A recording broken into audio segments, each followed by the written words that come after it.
আমাকে বিয়ে করতে পারবা? তোমার জন্য আমি সব করতে পারবো। তুমি আমাকে আজকে বিয়ে করতে পারবা? কবুল। এমন একটা নেশা করে তুই বিয়ে করে ফেললি, আমরা এখন মানুষকে মুখ দেখাবো কিভাবে? আমরা আজকে থেকে জেনে গেলাম আমাদের কোনো মেয়ে ছিল না। তোমার জন্য আমাদের বাসার দরজা আজীবন বন্ধ। আমাদের জন্য দোয়া করো।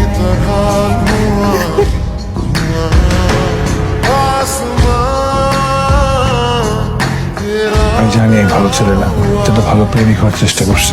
আমাকে দুটো প্রমিস করবা, তুমি আর কোনোদিন নেশা করবা না। আর দ্বিতীয় প্রমিস, তুমি ইনকাম করবা, তোমার ভাইয়ের টাকা চলবা না, নিজের পায়ে দাঁড়াবা। যদি সেটা 1 টাকাও হয়, আমি সেই 1 টাকা দিয়ে আমাদের সংসার সাজাবো। আমাকে একটু সময় দাও, আমরা প্রমিস রক্ষা করবো।